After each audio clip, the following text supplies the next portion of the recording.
Hi, this is Michael Buffer, and let's get ready for EJ Boxing Live. I'm good. I'm here with McGregor, Rival Boxing, EJ Boxing Live here, and finally we got with it, so we're live right now. So Mr. Banks, it's been a long time. Obviously you're with Triple G. How's it going? First of all, it's always good to be on your show, EJ, man. It's, you guys are a good group of guys. You do good things about boxing, and I love it. I'm a big fan of your podcast and your show, but everything is good, man. I got no complaints. Like you said, I'm working with Triple G. I'm not account with him as we speak, but everything's going good, though. I have no complaints right now. Yo, how did it come about that you and Triple we work together? Because Abel Sanchez has been with him so long, and obviously, I think they fell out over some sort of money or whatever. So how did you two guys link up? Just as simple as a phone call. Actually, it's really cut and dry. It's really simple. He called, I answered. He asked a question, could I do it? And I said, yeah, and that's how it happened. Everyone's saying that he's improved underneath you. His boxing style, movement, and everything. They're saying he looks like fresh. He looks like a new Triple G. I appreciate all the positive feedback. I think that's a good thing, but nevertheless, my goal is to I just want to see him get his titles back. I think that's what he's really working towards that, and that's the goal that he wants, and that's the goal that him and I share together. He wants to get his titles back, and I want to help him get his titles back. Yeah, the thing is, between Canelo and the style, Canelo always struggles with guys who can movement. If that style is implemented against Triple G, and because you're both with the Zone, is it a future fight that is actually in the contract they're gonna fight again?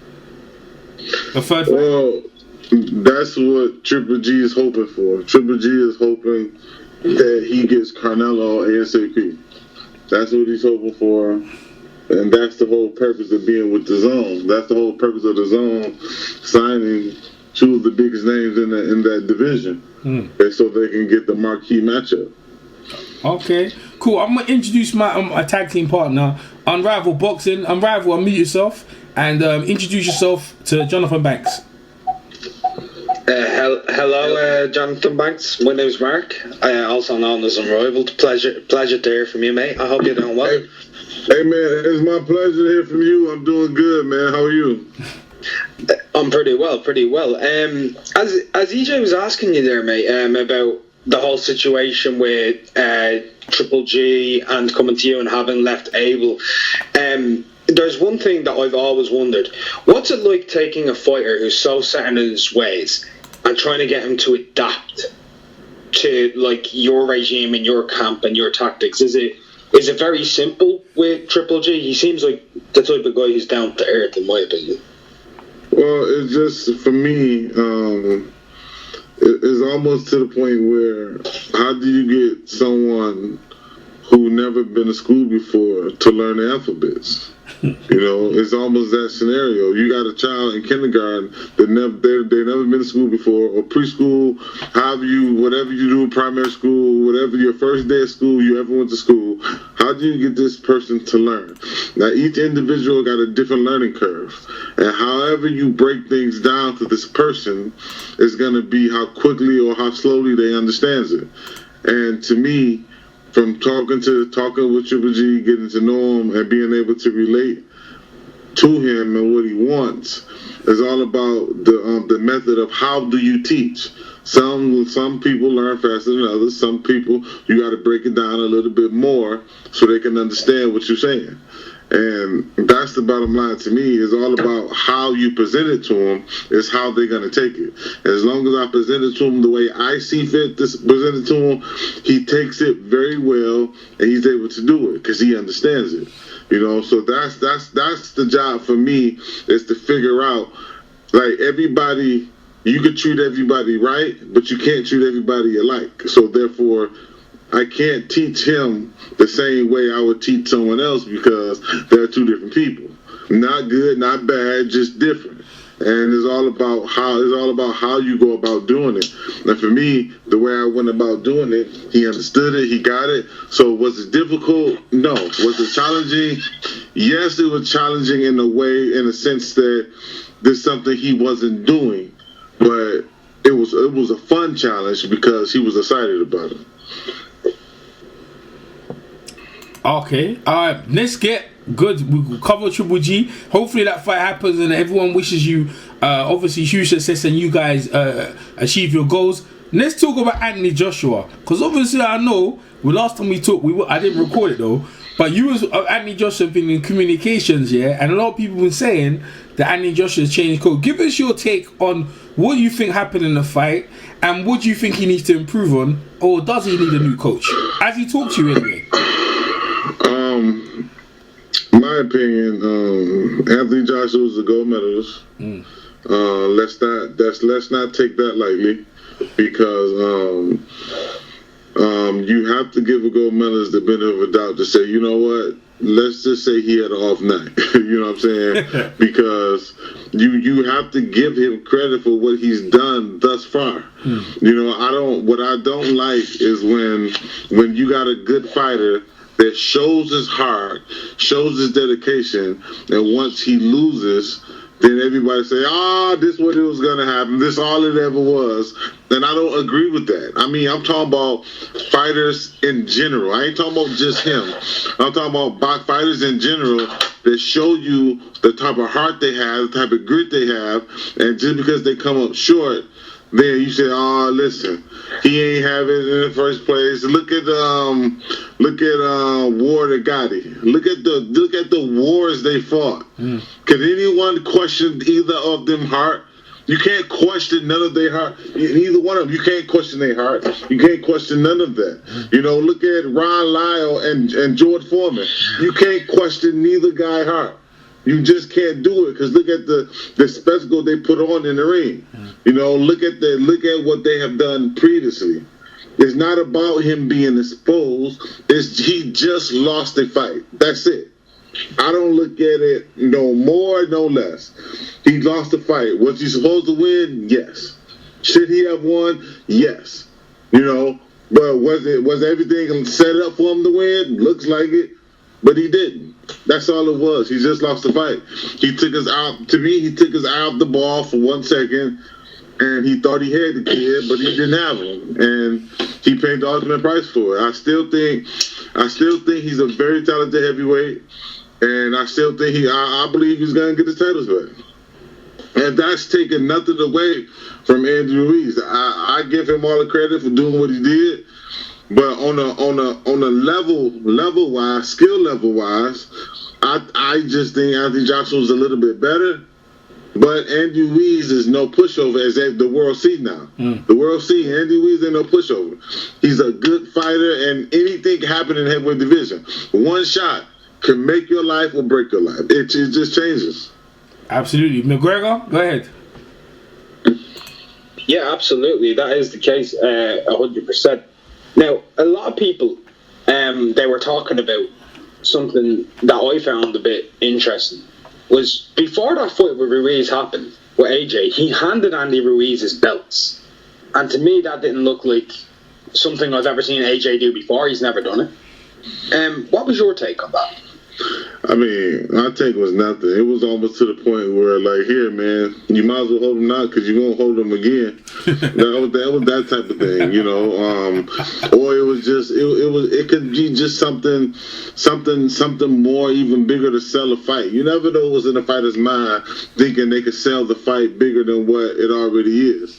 You know what I'm saying? So I think, me personally, I think nothing of it, and I just think that I'm looking forward to this rematch, because I know Andrew Reed saying he ain't coming to the UK unless he get 50 million, but I don't think Andy understand that he already agreed to a rematch when he got the first fight. So there's no backing out. That's a legally binding contract. You can't just back out. It don't happen like that. Yeah, absolutely. So what do you think Joshua needs to improve? I just think Joshua needs to go take care of business. Period. Enough with the commercials. Enough with the everything else. Boxing. If boxing is your girlfriend, you always gonna come up short. Boxing have to be your number one, your number two, and your number three, and number four. So therefore, you always on point with everything you do. You know, so that's just the goal. He just got to get focused, get back right, get back in top physical shape, and go take care of business. I don't think it's no big pieces to the puzzle. You know, only if I wouldn't change. It's not too much to change because he didn't go in there and fight his fight. He fought Andy Ruiz's fight. He didn't fight his fight, and that's the one thing he need to do. He need to fight his fight, and I don't understand why.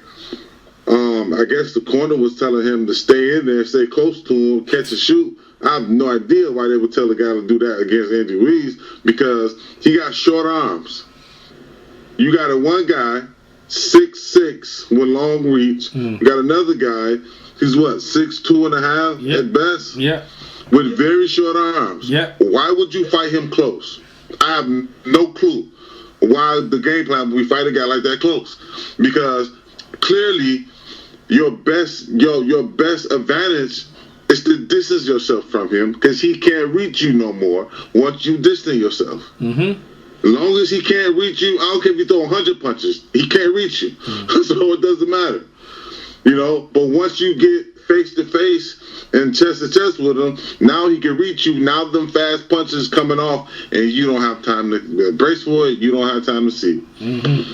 Absolutely. Well, I think Joshua looked like he lack of patience. I think he thought he would get Ruiz because he saw that belly out there, and he realized Ruiz was going to be trickier. So when he knocked him down, he rushed in. So you're saying he's like he needs to go back to what he was doing in the first round, what led him to knock him out, and just don't rush in, and then he'll win the fight. Is what you're saying? Pretty much, man. He Anthony Joshua in the past, he's done a good job by setting up his jab and landing clean shots. That's been his makeup from his opening bell, his first pro debut. He would set up a jab, and next thing you know, boom, boom, two big shots come. And if they don't hurt you, they may wobble you. He go back to a jab. He go back to a hard shot. That's usually his makeup of what he does. He didn't do that this fight. Yeah, you're right. He was going for right hand, left hook, right hand, left hook. He wasn't trying to establish or set up that jab like he normally does. And I think that's what he made a mistake at because there's an old saying in boxing: you got a guy who come to box you, you fight him. You got a guy who come to fight, you outbox him. Because it's not necessarily. It's very rare you find someone that's good at both. If you got a guy that's ultimate boxer, you got to go fight him. Because take him out of his element. Take him out of his comfort zone. Go fight him. You got a guy that's the ultimate fighter, make a boxing match out of it. Take him out of his element. And that's what, in my opinion, that's what should have been going on. Have you talked to Joshua since? I haven't talked to him. No, I haven't talked to him per se. I sent him a message, told him, and I'll tell you what I said. I said, keep your head up, young champ. Don't worry about it. Just get your shit back. Yeah, that's right. I mean, that's the bottom line. There's nothing you can say. You know what I'm saying? I got no motivation speeches for him. He already know what he should or shouldn't do. Yeah. He's seen things fall. He's seen his world crumbling in front of his eyes. So you don't have to motivate nobody like that. Yeah. You know what I'm saying? He's already motivated to get his titles back. He's motivated to show everybody that said that he couldn't and they said he should never been there. He's going to be motivated to get back to where he was at. So I think he's going to show that much more of a aggression, that much more of a being definitely in shape, come back for this rematch so he can continue to have success that he's been having. Well, that's the question. People over here in the UK, we're looking at Joshua, how hungry he is. Obviously, he's got, like you said, he's got other things.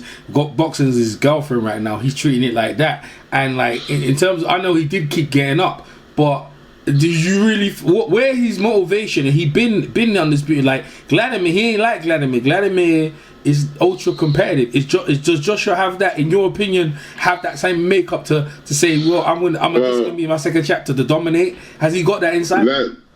Let's back up for a minute, because the quote that I said boxing cannot be his girlfriend. Yeah. I'm not saying it is. Yes. I'm not saying it is. Yeah. I'm just saying it can't be. It have to be his all or nothing. But going up to what the question you asked about, does he have that hunger that maybe Klitschko had? Does he have the hunger that maybe Lennox had once he got knocked out by Rockman? Yeah. Does he have that hunger? I mean, I think you do. I think you do. I think he have the hunger. He had a piece of the titles, and I think that piece made him want more.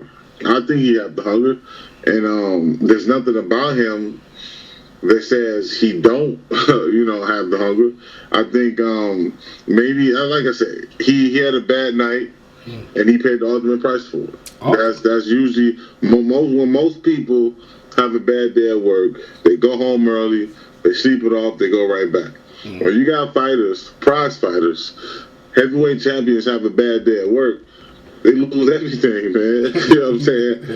There's no let me take a nap and sleep it off. They lose everything. You come to work, you come to school so cocky, you about to ace this test, kind of find out you got a C-. Yeah. You failed it. You go home, you could do it, you could redo it, you could do something else. But when you got the heavyweight titles on the line, and you got one night to prove yourself to what you have said or what you want to do, you got no do-overs right now. You got no immediate do-overs.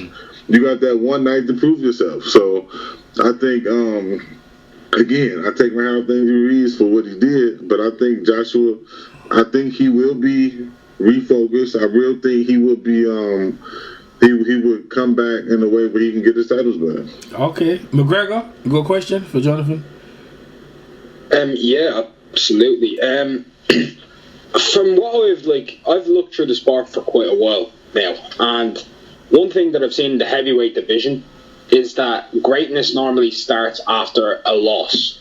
A loss that was unexpected, like with Vladimir, with Corey Sanders, even with Joe Lewis going way back with Max Schmeling. Do you think that's the type of thing Joshua should be looking towards, as opposed to looking at what went wrong? He should be looking at what he can do to overcome everything, as opposed to what went wrong on one night. Well, one thing about it, when you get into a car accident, you want to know, is it your fault? Is it my fault? Or is it something I did? Can I redo the situation better? Can I do something better? What better can I do? And I think Joshua will have those answers for himself. Even when you look at the tape, he will see that, number one, he had no business that close to this guy. Okay. Number two, he should have never fought that close to this guy. And I think he will make his adjustments on his own.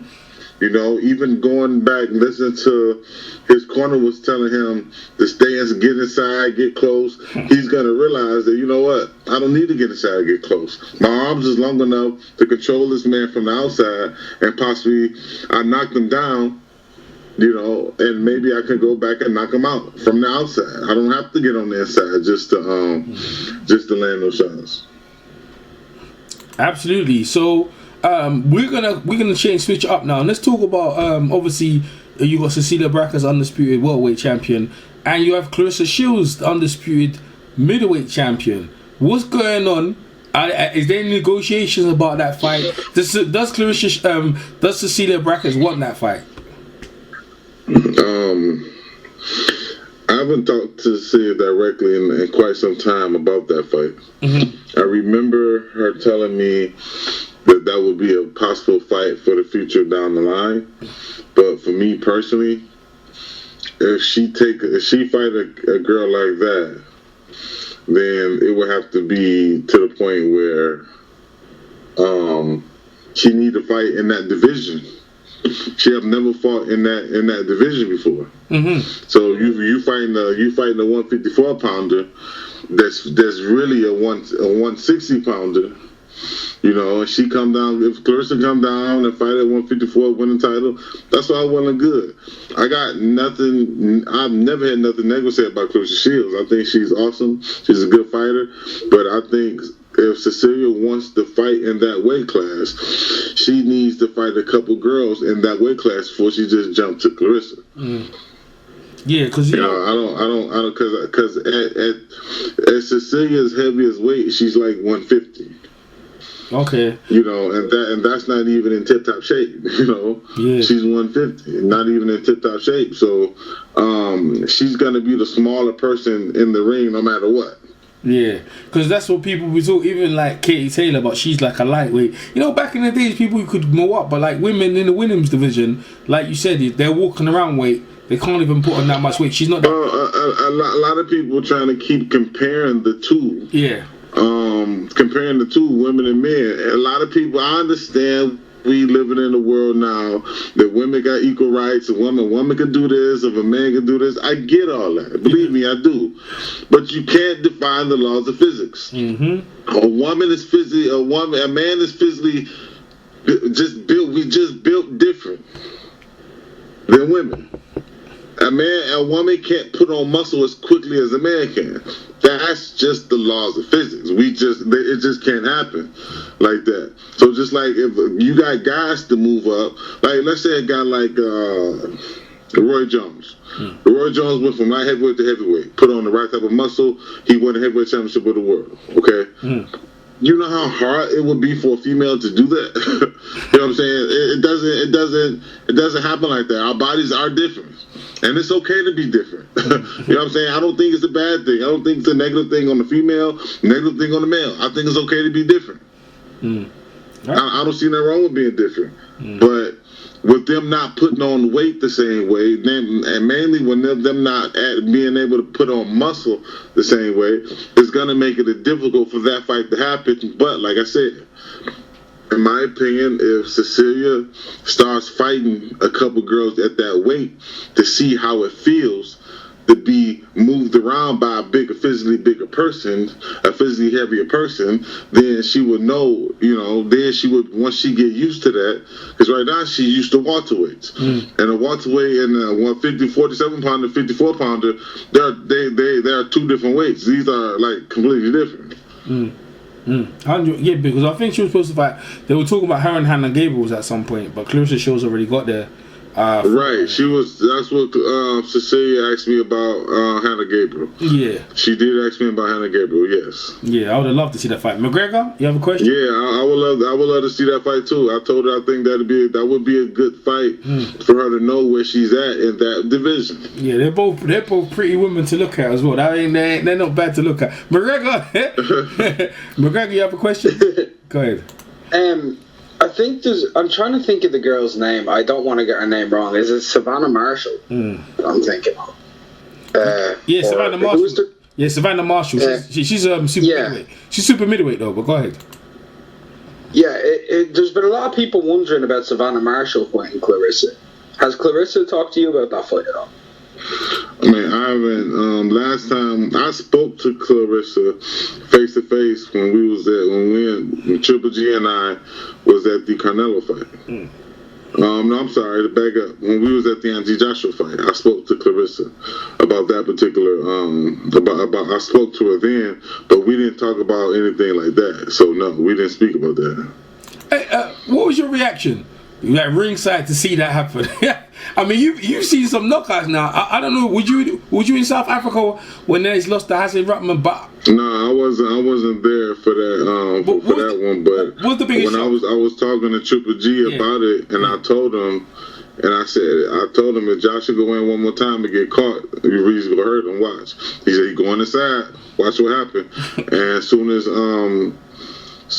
Andy started letting his hands go, Joshua got hurt. And G looked at me. I said, "I told you." I said, "You can't fight a guy that close with that type of." Matter of fact, put it like this: look at this other Mexican guy who fought. Remember when Vitaly Klitschko fought Kiz Arreola? Yeah. Yeah, as soon as you get close to Areola, what do? He let his hands go like crazy. Yeah. Vitali, look at the way Vitali boxed him. Vitali got one of the top 5, one of the best chins ever in the heavyweight division. Top 5, easy top 5. Never hit the canvas. Yeah. Been hit by Lennox big uppercuts and never touched the canvas. Okay? Top 5, easy, one of the best chins. And he himself didn't want to get caught up in that type of rapid crossfire because he knew Areola was going to let his hands go. And he didn't want to get caught by those punches. Why get caught by unnecessary punches? You don't need that. Yeah. And Ruiz was putting him out, bro. I feel say, what do you think about his weight now? Because Ruiz now, he been celebrating now. You know, he went to Mexico. You know what I'm saying? Like, he's a hero, man. Yeah, you reckon if he put some more weight, will it affect him in terms of his speed, whatever? Like, you know what I mean? Listen, Andy Ruiz, nobody checked his weight before he won the title, so why check his weight after he won it? He's gonna do what he's gonna do. Yeah, he's gonna be who he's gonna be. How he is now got him to the heavyweight championship of the world. He won it. So why change it now? You know that if he come in doing the rematch like a built up brick house, it's only gonna affect him in a negative manner. You build how you build. You know what I'm saying? Like, everybody can't be a figure model. Everybody can't look like they've been chiseled from the islands of Rome. Everybody can't look like that. Yeah. You know, so look at Larry Holmes was a fit and shape guy. He wasn't cut up like everybody else was. That's just the bottom line. George was cut up. When he came back, he wasn't cut up like that. You know, so that's just he is how he is. Yeah. And he's happy with it. He won the title with it. So why change now? That's a good point. McGregor, you have a question?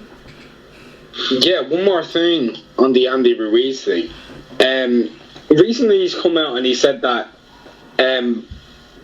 Joshua can't beat. He thinks he can't box, he doesn't know how to box, and he doesn't have any IQ. What do you think? Do you think Andy's getting a bit overconfident, or do you think he's just playing games now? I think he read off a cue card. Fair enough. Because, like, you gotta understand, looking at Joshua's resume, that we've seen him box, so that's nothing we could feed into, because we seen him box guys, we seen him hurt guys, we seen him brawl with guys, you know.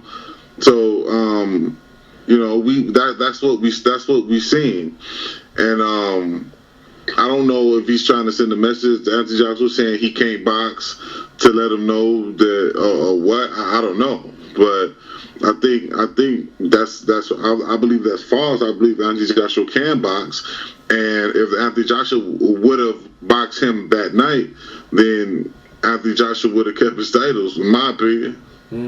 Hey, so Dillian White, you're old. You obviously, you know, you was there with Dillian when he fought AJ. So Dillian's he's fighting an undefeated fighter. Now there's a lot on the line. I think the winner, whoever wins that fight, will be Mansory for Wilder. What do you know about the opponent and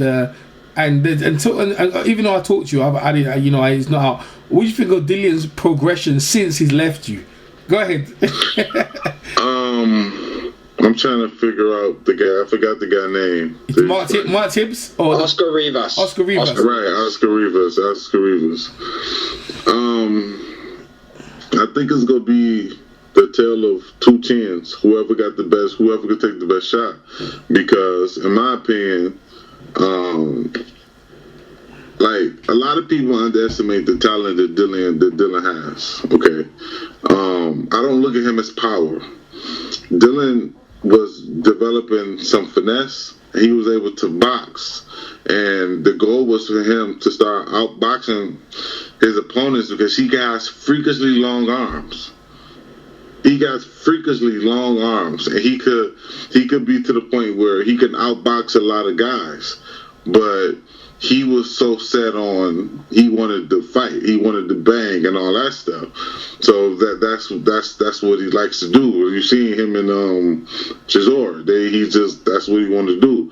He wanted to bang. Him and the boy from Australia, Bo. Joseph Parker. Marcus Bone, like Marcus Brown. Okay. You see him, and he likes to bang. He likes to get the knockouts. He likes to bang. So that's just, he likes to do it his way.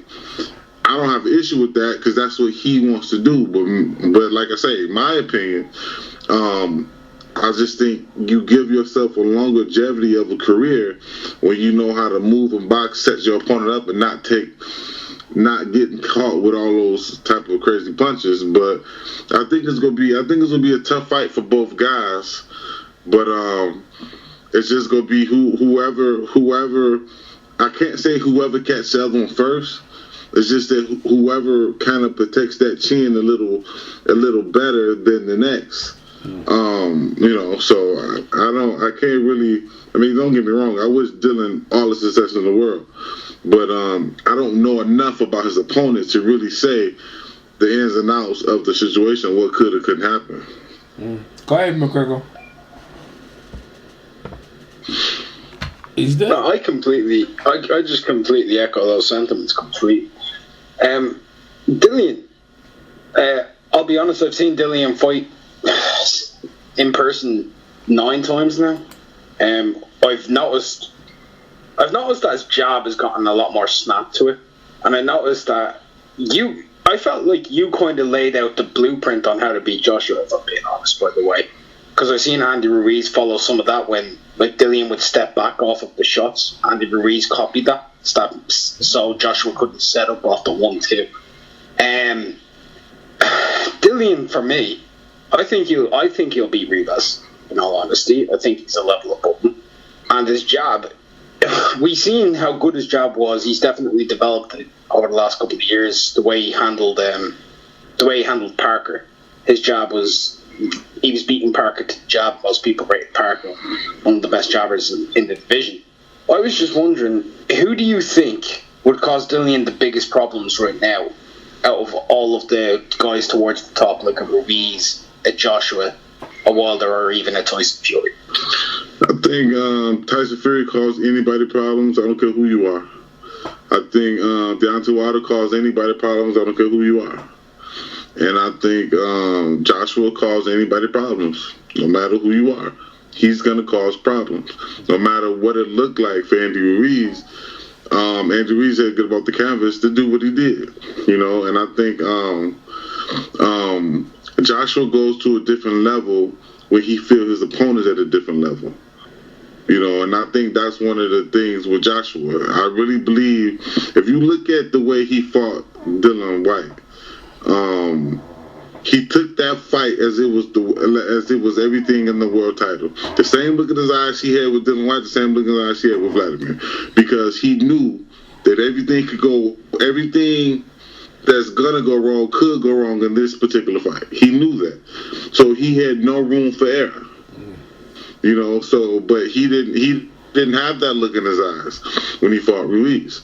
But at the same time, still, I think Ruiz causes problems for people. I think not as much. Like if Ruiz fought Wilder, I don't think he would. I don't think it would be the same situation as him and Joshua, because Wilder is going to keep you at a distance, throwing those big punches at you. I don't know, but we have to see if that fight ever was to happen. We have to see how that plays out. But like I say, like Dillian Whyte going to cause problems for all these guys and these top 10 guys, even Ortiz. These guys causes big problems for any heavyweight they get in the ring with. Like nobody's just beat these guys easily now. No, none of these guys are easy fights. There's somebody say, "What? You know what? Give me that one. That one's easier than that one." They are hard guys to fight because this is the heavyweight division, and one punch you could not be champion again. 100%. So Triple G, let's go back to Triple G. So Triple G's got the Charlos. Both I think the Charlos fought last weekend. One of them fighting this weekend. Everyone's talking about what Triple G gonna give that? Do you reckon is there a possibility that one of the Charlo brothers could be fighting Triple G? Who's Triple G gonna fight next? Like I say, Triple G. Keep this in mind, and I'm gonna say this as clear as possible. I told the media this when I was in New York. I'm sorry, when I was in New York. Triple G has never backed down from not one challenge. Now, his desire is to get that one blemish on his record, to get that rematch with Canelo. That's his desire. That's what he wants. That's what he focuses on. But if that can't happen, he has a red carpet for all other comers. He's not ducking or dodging anybody. That's not the situation. That's not the type of guy. That's not the type of person this man is. You know, he ain't saying, I don't want to fight him. I don't want to fight him. It's not nothing like that. He'll fight anybody. He just wants Canelo. That's what he wants. Oh man, you know you with him. Like, you've been around a lot of fighters and you taste a lot of power in your hands. How hard does he hit, Triple G?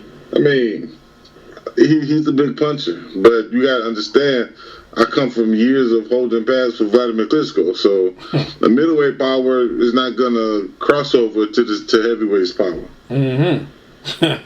All right. Last few questions, McGregor. Go ahead. I'm actually out of questions, right? Yeah.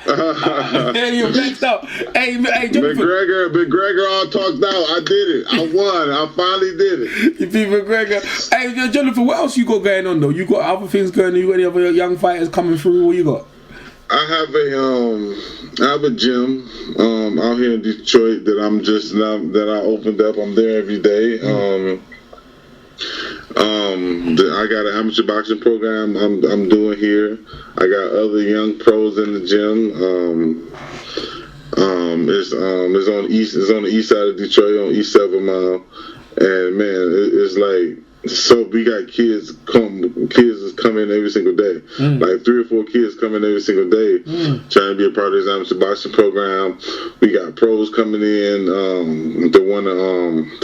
We got some finishing up amateurs who want to turn pro, and we got some that's already 3, 4, 5-0 as pros, and they want to start their career. They want to continue their career at the gym. It's a beautiful situation, man. I'm loving every bit of it. Yeah, amateur boxing is beautiful. Man, I remember Emmanuel Stewart opened up the St. Pancras gym, the Crunk gym over here, and you know what I'm saying, as a pros anyway, not amateurs, but it was good though, like, you know what I'm saying, having that. But I can see it takes up a lot of your time and seeing the kids blossom. Yeah, definitely.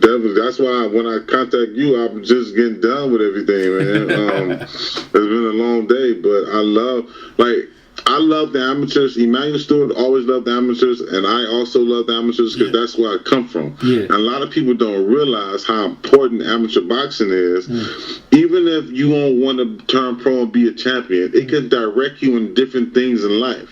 But amateur boxing is like an apprenticeship program. Yeah, it's your apprenticeship to let you know what direction do you want to go in life. Do you want to do this full time? Do you want to stop? And you can say, you know what, you might get hit in the head and say, you know what, this ain't for me. I'm gonna go back to school. You just never know what you can become by just doing. It's sports, period, in my opinion. Sports are good for everybody in life because it gets to reveal another side of you, who you are, and really what you want to do. Some aspiration, some dream. You just never know. And if it wasn't for sports and education, like, come on, man. Like, sports is the reason we talking today. You know what I'm saying? So it's because of that. So I love it. Absolutely, man. You sort of Vladimir. Obviously, he retired now. He got your business. You still keep in touch with Vladimir? Yeah, I talked to I just reached out to him a couple of days ago. How's he doing, man? How's he doing in retirement, man? He's sitting back watching. He's great. He's great. He's happy. What was his reaction to Joshua losing, man? I mean, he was surprised to the point where he was like, wow, Joshua lost Andy Ruiz. But at the same time, you got a guy who's seen everything in boxing. So now I just think this is a test for Joshua to show people who he really is. If you go get up, dust yourself off, and get right back on the horse, just like when Lennox got knocked out by Rockman. Did he glide? Sorry, go ahead. Lennox got knocked out by Rockman. He had to get up and show people, like, listen, I am who I am. I may have messed up one night, but don't judge me off that one night. Because I'm still the same guy that gave that won a gold medal. I'm the same guy. Mm-hmm. So don't take my legacy and throw it out of Dre because I lost the fight. You know, and I think that's Joshua's mentality. Don't take his legacy and throw it down the drain because I lost one fight. Absolutely. You know? Yeah. The Vladimir also saw that and said, yo, I'm coming back. I'm going back to get my belt. That was Vladimir's reaction. Like, yo, say it up, man. Let's get it up. No? And Vladimir was like, I guess he's sitting back and watching it and saying, yo, man, I guess Joshua got some work to do. I guess he's in my position now, you know. I think when he lost to, Vladimir lost to, was it Corey Sanders, like Unrivaled has said, McGregor has said, like, he come back. So he been in them shoes. So he's just to see how Josh, everyone wants to see how Josh gonna come back. He's come back quite a bit. So yeah, he has. He definitely know what coming back feels like. Yeah, definitely. Jonathan, man, it's been a pleasure. I really appreciate you giving me my time. Always pleasure. You know, I remember the first time. Man, pleasure's all mine. Yeah, remember the first time I come down to see you working with Dillian. You know, I always looked at you when I looked at you and Dillian. I always thought you two would just go into the sunset. You always gonna be together. When it was separated, I remember calling Dillian after the fight, a couple of weeks after the fight. I mean, we don't talk too much now. I call him after and I say, no, I'm not with Jonathan Bax. I called him. He said he's busy, and I was like, no, I haven't got promoted. And you know, Dillian's really come back. You know, you're in a great position as well. You know, you got Triple G. You bounced back great. You know what I mean? You got Cedar Brackers, Triple G. You know, listen, man, boxing's been good for you, man. You know what I'm saying? Been good for both of you. Yeah, listen, man. I'm just trying to be true to the game, true to the sport, and it'll be true to you, in my opinion. That's what I think. I'm just, you know, I'm trying to do it as I was taught how to do it. You know, from the late Grady Manuel Stewart, yeah. And that's all I could do. Absolutely, great man, Manuel Stewart, man. He's wisdom is stretched so far and wide in boxing. And obviously, you still obviously teach that. And it's good to see, obviously, down in Detroit, bringing it back in Detroit. McGregor, you want to say something? No, I guess not. All right, Jonathan Bax. We gonna wrap up. Hey, we appreciate being on the show. EJ Boxing Live here. Jonathan Bax. Keep an update, and we look forward to see what's gonna happen with Triple G and Cecilia Brackers going forward, and also for your other fighters coming through Detroit. Appreciate you coming on, man. I appreciate it. Thank you. You're welcome. Take care, my friend. All right, you too. Bye bye. EJ Boxing Live here. EJ Boxing Live here.